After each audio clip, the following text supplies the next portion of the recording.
નમસ્કાર વિદ્યાર્થી મિત્રો, સ્વાગત છે તમારું અક્ષરમ પાઠશાળામાં। તો આજે આપણે ભેગા થયા છીએ એક વિડીયો માટે। તો એવું કહેવાય છે ને મિત્રો કે કોશિશ કરને વાલો કી કભી હાર નહીં હોતી। તો એવા જ વિરલાઓ માટે આજે જે પેપર હતું વિજ્ઞાનનું પેપર જુલાઈ 2024નું, તો એ પેપરનું સોલ્યુશન આપણે જોઈએ। એ પહેલા જો તમે અમારી ચેનલ સબસ્ક્રાઇબ ન કરી હોય તો સબસ્ક્રાઇબ કરી લ્યો। વિભાગ એનો પહેલો પ્રશ્ન। હવે આમાં અમુક આપણે અત્યારે ભણતા ધોરણ 10માં ભણતા વિદ્યાર્થીઓ માટે એક વાત કરી દઉં કે એમને એમ થતું છે કે સાહેબ આ રિપીટરનું પેપર અમારે કેમ જોવું જોઈએ? તો કે આ પેપરમાં છે જે પ્રશ્નો છે એ તમને સહેલાઈથી પાસ કરવા માટેના પૂછાયેલા પ્રશ્નો હોય, તો એનું જ રિપીટેશન કદાચ આવતા બોર્ડની પરીક્ષામાં થઈ શકે। અને હા, 20 થી 30% પ્રશ્નો આમાંથી લઈ શકાય છે, લેતા પણ હોય છે, તો એના માટે આપણે જોવું જરૂરી છે। તો જોઈએ આપણે કે પહેલો જ પ્રશ્ન છે કે સંતરામાં નીચેનો પૈકી કયો એસિડ હોય છે? તો આપણને એક વસ્તુનો ખ્યાલ હોવો જોઈએ કે ખાટું ફળ હોય એમાં સાઇટ્રિક એસિડ હોય, તો સંતરું ખાટું ફળ છે? હા, તો એમાં કયું હશે? સાઇટ્રિક એસિડ જવાબ આવશે। વિભાગ એના પહેલા પ્રશ્નનો જવાબ છે સાઇટ્રિક એસિડ। નેક્સ્ટ ક્વેશ્ચન જોઈએ કે આ બીજો ક્વેશ્ચન છે, જો મિત્રો કે વનસ્પતિઓમાં જલવાહક ખાલી જગ્યા માટે જવાબદાર છે। હવે અહીંયા આપણને સાદું ગુજરાતી આવડતું હોય તો પણ ખબર પડી જાય કે વનસ્પતિઓમાં જલવાહક, જલવાહક, જલ એટલે પાણી, વાહક એટલે વહન કરે, તો શેના માટે હશે? પાણીના વહન માટે। બીજામાં આવશે બી। ત્રીજો પ્રશ્ન છે શોર્ટ સર્કિટ વખતે સર્કિટમાં વિદ્યુત પ્રવાહનું શું થાય? તો મિત્રો ધ્યાન રાખજો, અંગ્રેજીમાં શોર્ટ સર્કિટ એટલે શોર્ટ એટલે શું? ટૂંકું। સર્કિટ એટલે જે પથ છે, તો પથ જ્યારે ટૂંકાય છે, જ્યારે બે છેડા એકબીજાને કોઈ પણ ઉપકરણ વગર અડી જાય છે, ત્યારે શું થાય છે? તો કે આપણને ઝાટકો લાગે છે, વિદ્યુતનો અનુભવ થાય છે। કેમ થાય છે? તો કે પરિપથ ટૂંકો થવાથી એમાં વિદ્યુત પ્રવાહ ખૂબ જ વધી જાય છે, તો જવાબ બનશે આપણો ત્રીજામાં સી। ચોથું છે બ્યુટેનોનમાં નીચેના પૈકી કયો ક્રિયાશીલ સમૂહ હોય છે? તો આપણે અગાઉ વાત કરેલી છે અને અગાઉના પેપરના સોલ્યુશનમાં પણ આપણે વાત કરી હતી કે જ્યારે જ્યારે આવું કોઈ નામ પૂછાય તો અહીંયા બે શબ્દ હોય છે। જો અહીંયા બ્યુટેનોન છે, તો એ બ્યુટેનોનમાં જો આ બ્યુટેનોન છે, તો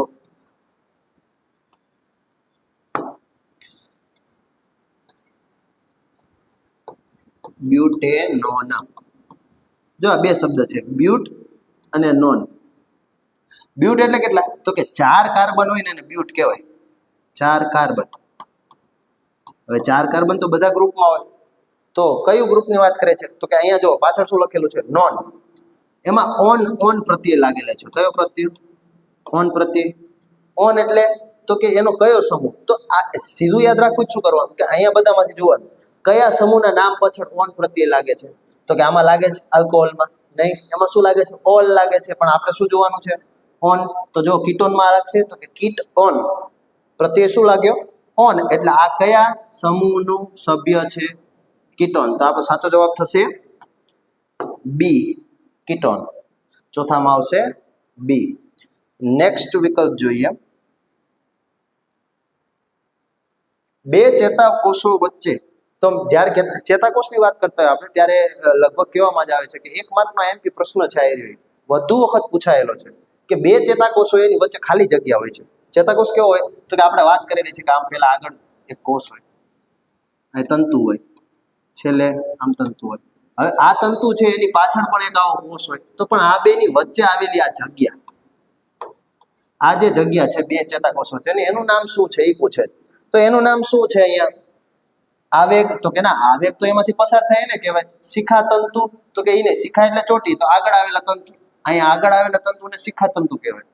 પછી અક્ષતંતુ, તો કે ઈ તો વચ્ચે રહ્યું એને કહેવાય। તો વધ્યું શું? ચેતો પાગમ, કે જે આ બે ચેતાકોષ વચ્ચેની જગ્યા હોય એને શું કહેવામાં આવે છે? યસ, ચેતોપાગમ। તો હવે છઠ્ઠો પ્રશ્ન કે સામાન્ય દ્રષ્ટિ ધરાવતી પુખ્ત વ્યક્તિ માટે સ્પષ્ટ દ્રષ્ટિ અંતર કેટલું હોય છે?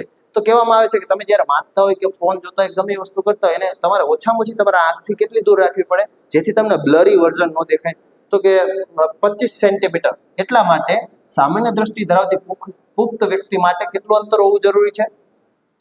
25 સેન્ટીમીટર। જવાબ આવશે એ। સાતમી ખાલી જગ્યા છે, વિકલ્પ પતી ગયા, હવે ખાલી જગ્યાનો વારો આવ્યો। તો બહુ જ મસ્ત અને દર વખતે પૂછાતી હોય છે એવી ખાલી જગ્યા કે 1 કિલોવોટ અવર તો 1 કિલો એટલે આપણને ખબર છે 1 કિલો એટલે કેટલા, પહેલા તો 1 કિલો એટલે 3 મીંડા લાગે, 1000 થાય. વોટ અને અવર, હવે અવર એટલે કલાક, વોટ એટલે આપણને ખબર છે WATT ની વાત કરે છે, WHAT ની એટલે શું થાય, પણ અહીંયા WATT એટલે એકમ છે. તો હવે અહીંયા કેની વાત કરે છે, બીજો અવર, અવર એટલે કલાક. તો કલાકમાં કેટલી સેકન્ડ હોય છે, 3600. તો અહીંયા આપણને જોવા મળે છે કે 1 કિલો વોટ અવર એટલે કેટલા, તો કે 3600 ગુણ્યા 1000 કેટલા જૂલ થાય, તો કેટલા થશે, તો કે 36 ગુણ્યા 3 ને 2 5, તો 10 ની 5 ઘાત જૂલ.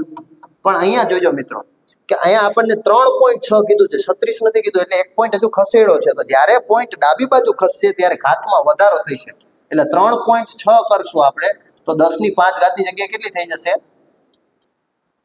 સાચું 10 ની 6 ઘાત. તો જવાબ આવશે આપણો 3.6 ગુણ્યા 10 ની 6 ઘાત. આ ત્રીજો વિકલ્પ જવાબ આવશે 7મા નો.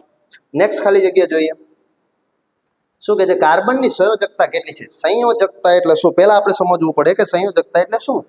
તો કે બે પરમાણુઓ જ્યારે એકબીજા સાથે બંધ બનાવવા ઈચ્છતા હોય ત્યારે એની અંતિમ કક્ષામાં આવેલા ઇલેક્ટ્રોનની સંખ્યા એ છે આપણી સંયોજકતા.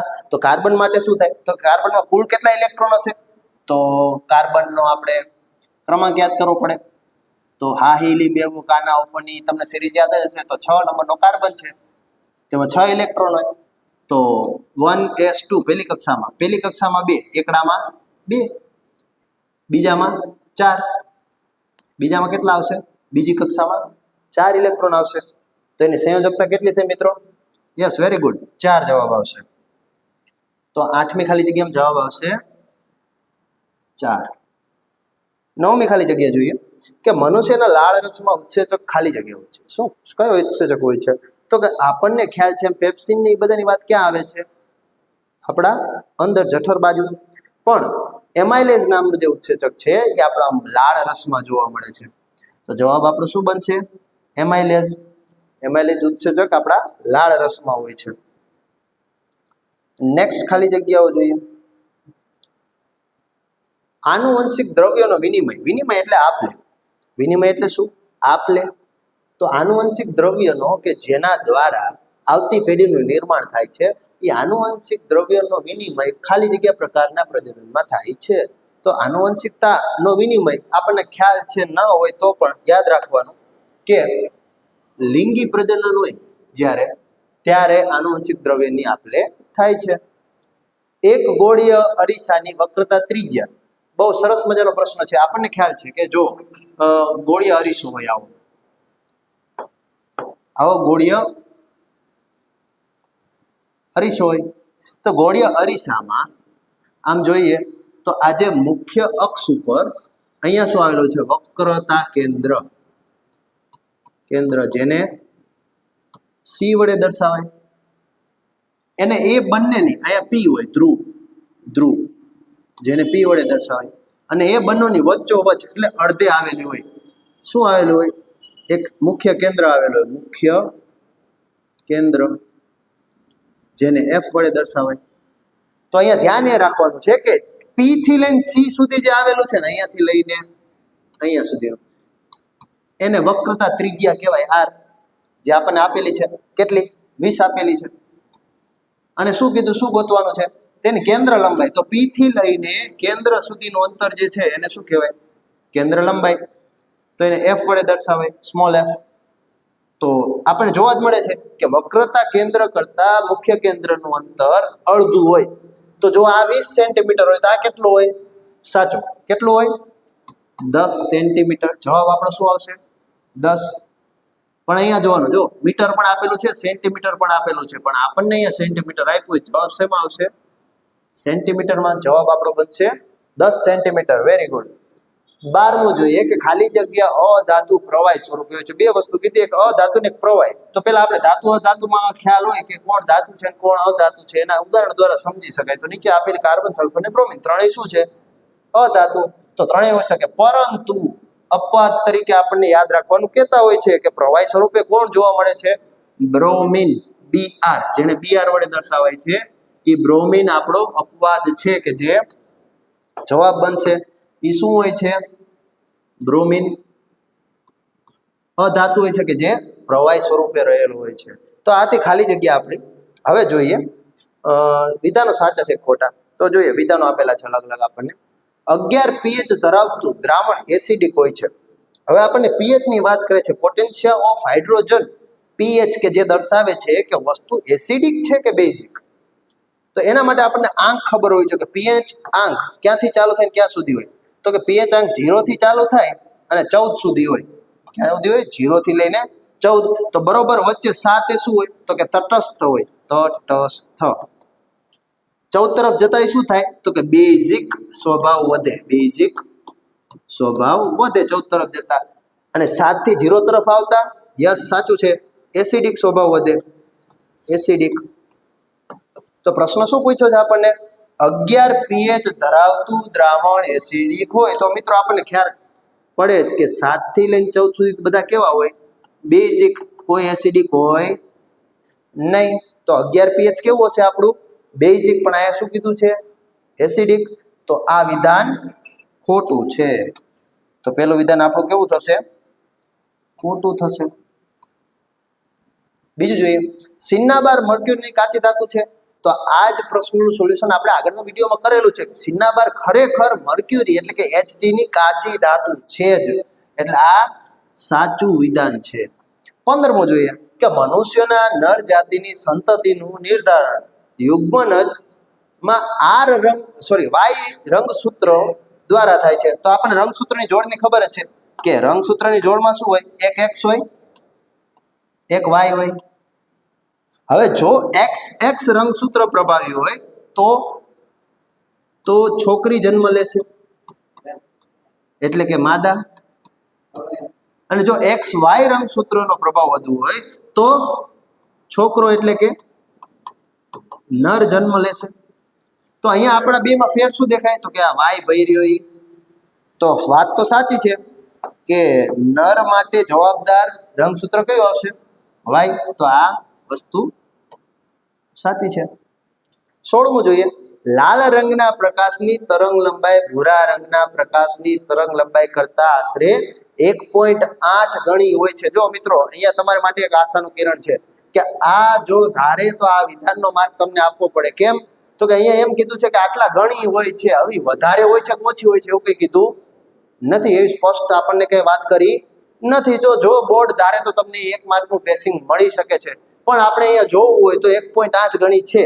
તો વિધાન આમ તો સાચું છે અને આપણે સાચું ઠરાવી શકીએ, પરંતુ મળવાપાત્ર માર્ક બની શકે છે તમને. હવે 17મું જુઓ કે નિવસન તંત્રમાં થતું ઉર્જાનું વહન એક જ દિશામાં થતું નથી. તો હમણાં જ આપણે અત્યારે જ મૂકેલો વિડીયો છે, આના આગળનો વિડીયો જો ધોરણ 10 નું 13મા ચેપ્ટરનો પહેલો વિડીયો, એમાં નિવસન તંત્રની વાત કરી છે. તો એમાં ઉર્જાનું વહન ક્યાંથી ક્યાં થાય છે મિત્રો? તો જો ઉર્જાનું વહન ક્યાંથી ક્યાં થાય? તો કે સૌથી પ્રથમ મુખ્ય સ્ત્રોત શું ઉર્જાનો? તો કે સૂર્યપ્રકાશ. એ સૂર્યપ્રકાશ દ્વારા જે ખોરાક બનાવે એને આપણે શું કહીએ? ઉત્પાદક. ઉત્પાદકમાં કોણ આવશે? ઘાસ, વૃક્ષ વગેરે. હવે એને કોણ ખોરાક તરીકે લે? તો કે ઉપભોગી. એવી પ્રાથમિક ઉપભોગી.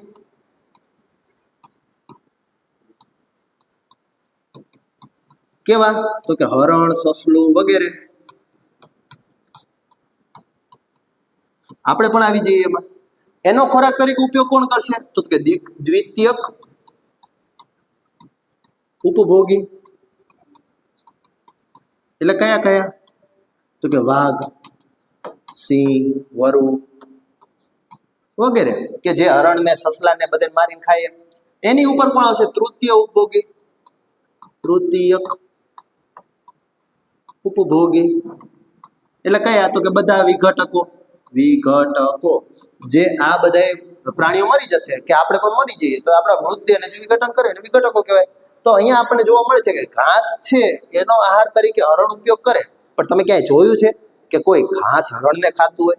અને જો જોયું હોય તો કમેન્ટમાં તમારા ગામનું નામ લખજો. એટલે શું કે છે વાત કે ઘાસનો ઉપયોગ હરણ કરે, પણ હરણનો ઉપયોગ ઘાસ થોડો ખાવા માટે કરે. તો ઉર્જાનું વહન ઉપર તરફ જ જશે, ક્યારેય પાછું આવશે નહીં, પણ આપણને શું કીધું છે કે નિવસન તંત્રમાં થતું ઉર્જાનું વહન એક જ દિશામાં હોતું નથી એવું કીધું છે. તો અહીંયા શું પડશે?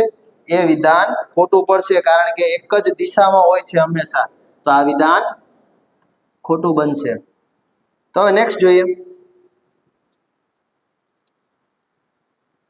નીચે આપેલા પ્રશ્નોના માગ્યા મુજબ જવાબ લખો. તો અત્યાર સુધી ખાલી જગ્યા, વિકલ્પ અને ખરા ખોટા પૂરા થઈ ગયા. હવે શું કરવાનું છે? તો કે 1 માર્કના પ્રશ્નો છે, ગભરાવાનું સેજ નથી મિત્રો. 1 માર્કના પ્રશ્નો હોય સાવ સહેલા હોય છે, એકદમ સહેલા, સાવ બેઝિક પ્રશ્નો હોય છે. તો એના માટે જોઈએ, કયો વનસ્પતિ અંતઃસ્ત્રાવ કોષ વિભાજનને પ્રેરે છે? કોષ વિભાજન એટલે શું? એકમાંથી બે થાય કોષ. તો વનસ્પતિમાં એવો કયો અંતઃસ્ત્રાવ છે? તો તમારી ચોપડીને ડાબા પણ લખેલું. હવે તમે એકવાર ખાલી શાંતિથી ચોપડી જોવો ને તો તમને ખ્યાલ આવી જાય ક્યાં કઈ વસ્તુ છે. પણ એના માટે આપણે થોડીક મહેનત કરવી પડે, કે એકાદ બે વાર તો ચોપડી આખી જોવી પડે. એમાં આપણને ગમતા ચેપ્ટર પહેલા જોઈ લેવાના.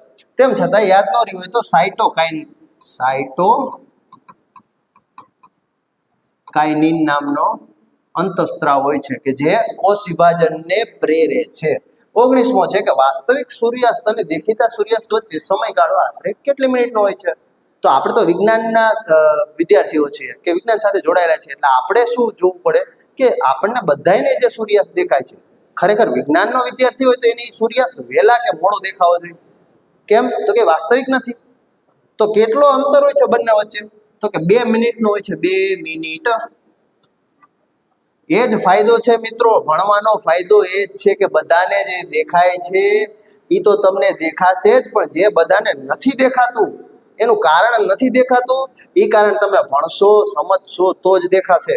હવે 20મો પ્રશ્ન જોઈએ.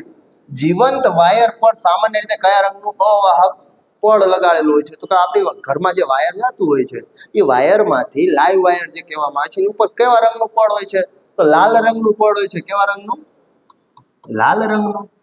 અરીસાનું સૂત્ર લખો. તો હમણાં જ આપણે અરીસાની વાત કરી, ગોળી અરીસા. તો ગોળી અરીસાનું સૂત્ર સીધું યાદ રાખવાનું કે 1/u વત્તા 1/v બરાબર 1/f, અથવા તો 1/f નો લખવું શું લખવું પડે? તો 2/r. આમાં જે ફાવે એ લખવાનું, કેમ કે f એટલે શું? r/2. તો 2 જતો રે અંશમાં, એટલે 2/r.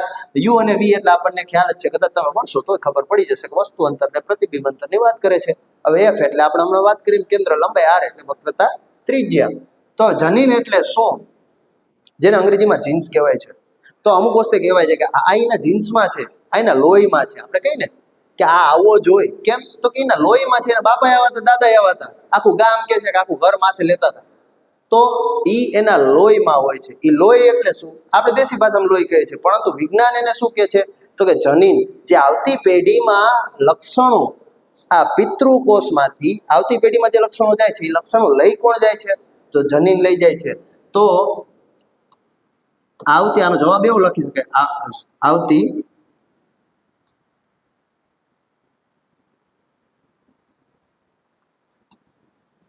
આવતી પેઢીમાં લક્ષણો લઈ જતું હોય તેને, અને વધારે ટૂંકમાં અને સારી રીતે કેવું હોય તો કે વારસામાં મળતા લક્ષણો માટેનું કારણ એટલે જનીન. જનીન એ જ છે, તેને જનીન કહેવાય છે.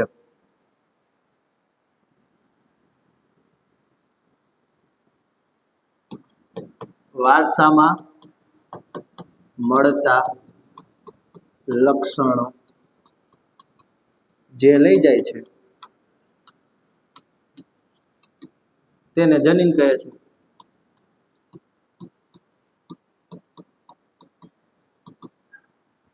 CFC નું પૂરું નામ આ પણ મેં તમને જ્યારે અગાઉનું પેપર સોલ્યુશન કર્યું હતું ત્યારે કીધું હતું કે 1 માર્કના ફરજિયાત તરીકે HFC અથવા તો CFC નું પૂરું નામ પૂછે છે. તો જો પૂછાઈ ગયું.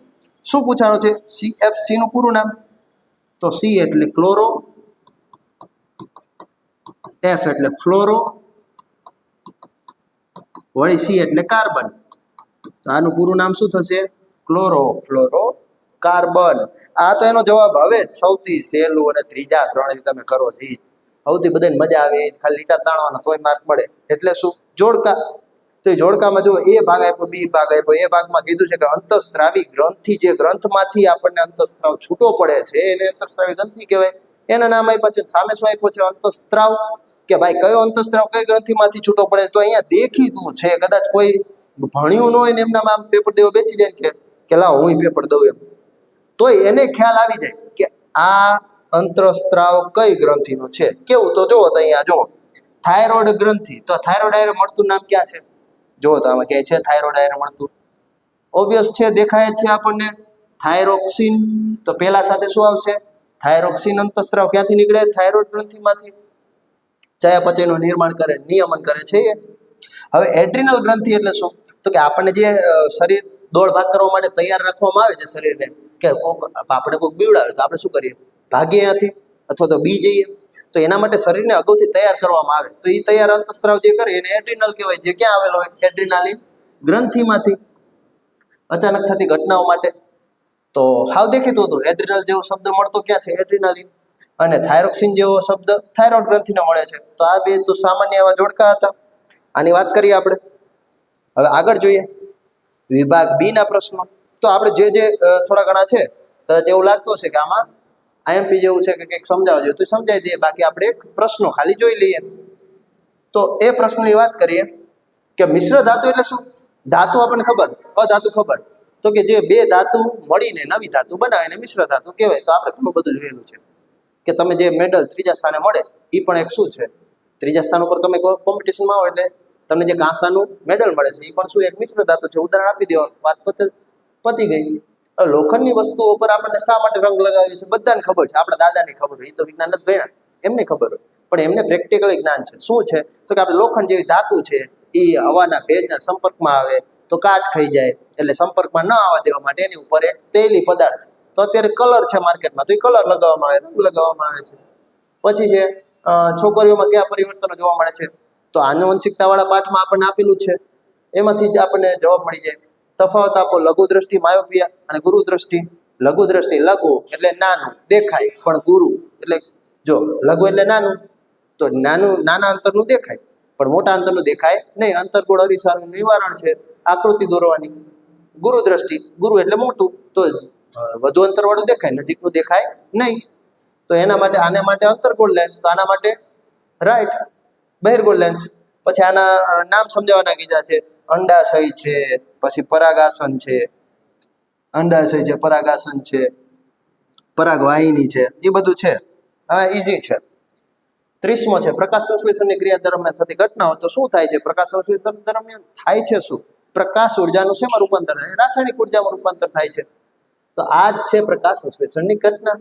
હવે 10 વોલ્ટનું તો આ દાખલો છે, વિદ્યુત પાઠમાં આવેલો દાખલો. ઉદાહરણ છે, બેઠો ઉદાહરણ જોઈ શકો છો તમે ચોપડીમાં. જવાબ એમાંથી મળી જશે તમને. પોષક સ્તર એટલે શું? 13મા પાઠનો પ્રશ્ન છે કે અલગ અલગ પોષક સ્તર આપણે હમણાં જેમ જોઈએ ઉત્પાદક, ઉપભોગી, પ્રાથમિક ઉપભોગી, દ્વિતીયક ઉપભોગી, બધા પોષક સ્તર છે. આ શોધનું ઉદાહરણ આપો અને વિવિધ પોષક સ્તર જણાવો તો જણાવી દેવાના. એક તમારે પિરામિડ દોરવો પડશે, પિરામિડ દોરવાનો, એના ઉદાહરણ આપી દેવાના. અર્થિંગ વાયરનું કાર્ય શું છે? વધારાનો જે વિદ્યુત હોય એ બધો જમીનમાં પહોંચાડી દે છે, અર્થ સાથે જોડે છે, એટલે એને અર્થિંગ કહેવાય. અર્થ એટલે આપણું ભૂમિ, જે આપણે આ જે ધરતી છે, ધરતી માતા. એ ઓહમનો નિયમ લખો અને અવરોધ. સૌથી આઈએમપી મેં કીધેલું છે કે ભાઈ વિજ્ઞાનના વિદ્યુત પાઠમાં આવેલું છે. ઓહમનો નિયમ લખી નાખવાનો. ઓઝોન એટલે શું? તો 13મા પાઠનો પ્રશ્ન. ઓઝોન સ્તરનું નિર્માણ. હવે તે નિવસન તંત્રને કઈ રીતે અસર પહોંચાડે છે? તો આપણને ખ્યાલ જ છે, સુરત દાદા પ્રકાશ સાથે અમુક યુવી લાઇટ મોકલે છે જે આપણે ચામડીને નુકસાન કરીએ, કે એ રોકે કોણ? તે રોકવાવાળો ભાઈ જ ઓઝોન. આગળ જોઈશું. આપણા જઠરમાં થતી પાચન ક્રિયા સમજાવો, હમણાં જ વાત કરી એમ. તો એ ક્યાં મળશે આપણને? 6ઠા પાઠમાં મળી જશે. 37મો વિદ્યુત પરિપથમાં આકૃતિ સામાન્ય રીતે વપરાતા નીચે ઘટકોના નામ લખો. સંજ્ઞા દોરો. તો સંજ્ઞા, વિદ્યુત બલ્બની સંજ્ઞા 13મો પાઠ, વિદ્યુત પાઠમાં મળી જશે. એના બીજા જ પેજ ઉપર દોરેલો સામે કોષ્ટક છે ગ્રીન કલરનું, એમાંથી મળી જશે. આવા પ્રશ્નો તો સહેલા પ્રશ્નો છે, આમાં કઈ અઘરું છે નહીં, પણ તેમ છતાંય ન આવડ્યા હોય તો જે આપણને 5/6 એ લખ્યા હશે તો પણ માર્ક મેળવી શકાય છે. એવા સી વિભાગના પ્રશ્નો છે કે પદોને વ્યાખ્યાયિત કરો.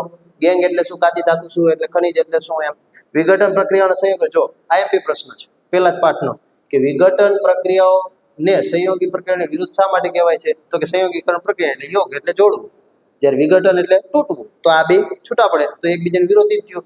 એમ આ જ બધા જ સામાન્ય પ્રશ્નો છે, જોઈ શકાય એવા છે, અને ચોપડીમાંથી બેઠા પૂછેલા છે. 4 માર્કના પ્રશ્નો પણ સહેલા છે.